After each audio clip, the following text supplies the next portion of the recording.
Get the light going. That way I can be seen. All right, we are back. Uh, we had the week off last week. Uh, Now we are back. And we watched documentary this time, not a narrative film, but a documentary. Crip Camp, a disability revolution, uh, came out this year. Uh, exec produced by the Obamas, Barack and Michelle, and it won the Audience Award for documentaries at Sundance this past year. Uh, Clearly, a very uh, recent film that I enjoyed a ton.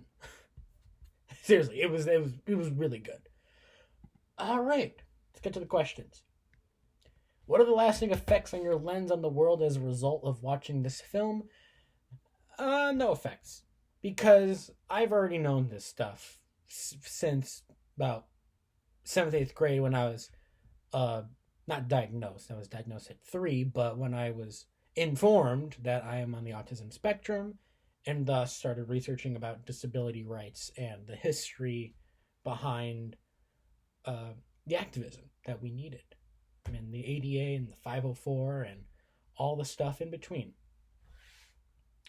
What are the key issues of social inequality that are present in this film? The key issues is definitely is rooted in accessibility, uh, clear at least in the lawful terms, because a lot of the stuff a lot of the not stuff. That's not a. It's a very vague word. Uh, a lot of the requests they wanted was, you know, ramps, elevators, accessibility for buildings, and also what was it? There was a lot of other stuff. Come on.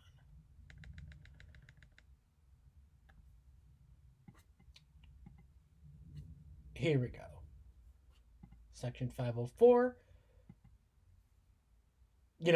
fair housing and discrimination, just not discriminating against a disability, uh, and just the overall legislation of civil rights in general. That is what is present in this film, and also the cultural effects that it has, or the stereotypes, being called sick, retarded. No, dare I say that word? Retarded, not a good word. Uh, Slow, crippled, the same epithets that we all know and we don't say.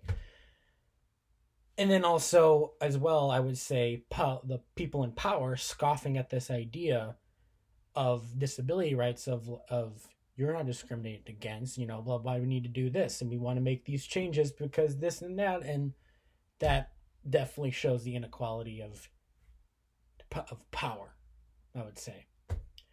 What part of this film relates to your own lived experience? This relates a lot to me. One, but not because of the summer camp. That I'm not a big summer camp person.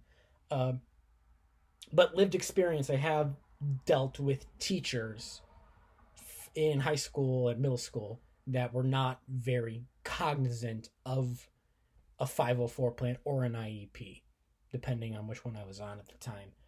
Uh, I had certain recommendations, accommodations, accommodations, that needed to be met, and a lot of teachers, not a lot, but a good some, violated them.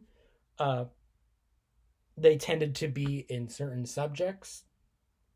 Not gonna lie, uh, I don't really know why that is the case, but I did have teachers that did think I wasn't on the spectrum and I didn't have a disability, simply because I can speak, and breathe like a normal human being. In their eyes, I wasn't disabled. So, how does course material, examples, readings, and videos, inform your understanding of social inequality presented in this film? Uh, I would say they didn't talk about the representation of people with disabilities, especially in the media, but I do actually have a connection. Sorry, someone texting me. I'll respond to them later. Uh, of the certain awareness of the disability movement. And in the documentary, they did point out that a lot of the attention was going towards Vietnam veterans who were in wheelchairs and crutches that were injured in war and thus was getting the attention as part of the anti-war movement, while those that were not in the war and were simply born or had a pre-existing condition uh, that needed them to be in a wheelchair or in crutches or any of that jazz were ignored. And I think in connection with the media goes with the representation a little bit later with Forrest Gump, because if you can recall, for those watching, Lieutenant Dan loses both of his legs in Vietnam and ends up in a wheelchair. And I think that connects again to the documentary because the Vietnam veteran that is disabled, but not showing uh, another disabled person or person with disabilities that wasn't in Vietnam and didn't get injured in a wartime event. So there's that. How does this film apply to your understanding of social inequality among diverse cultures? I found it very interesting in the beginning of the documentary when the one counselor from Mississippi was able to extract those ideas from the summer camp and install them in his rural southern town that still was, not Jim Crow, but still definitely had segregated policies within the community. And I think it shows the not diversity, but the versatility of the certain aspects that disability rights movement has exposed. I think it's espoused and was able to translate into other cultures and other movements of uh, civil rights and feminism. Trying to think of all the other ones. Latinx, and even union, workers, I would say. At what points in the film did you experience a sense of culture shock when you were exposed to an element of culture you were not aware of? Didn't get any culture shock. Again, I've been familiar with this since the middle school, of just knowing who I was around and just engaging with people that have disabilities all the time. So there was no culture shock to me. I am in the same boat as them. I get, it may not be, I may not have a physical disability, where not physical as in I need help moving, but and it's mental, not mental illness, but it's autism. But it's I don't get the same looks because I don't have, it is not on the surface. My disability is not on the surface. Whereas some people with autism, with severe cases, do have definitely do have a certain a visible disability that you can definitely tell. How might this film be used by colleges and universities to increase awareness and support? I would say, just as an overall connector, start having conversations about disability rights.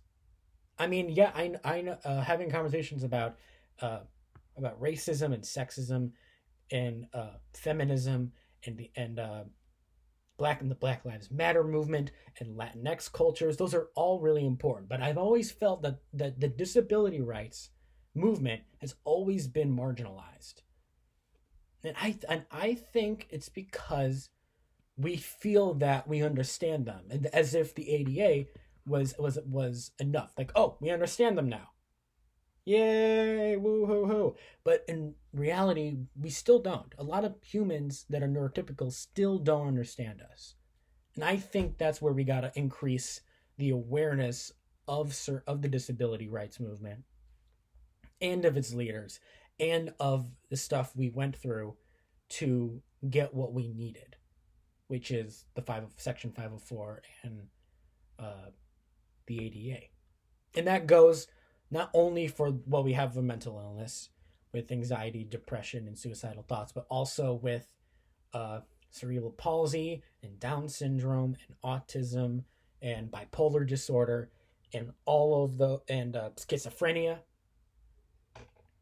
and all of them combined. There has to be a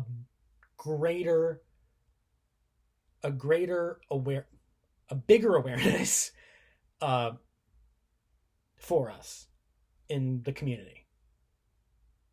Anything else I can think of? Love the music. I'm a big, old school music guy. Just listen to that music was very nice. Although some of the songs they used was very typical of that Vietnam counterculture era. I recognized a lot of them. But yeah.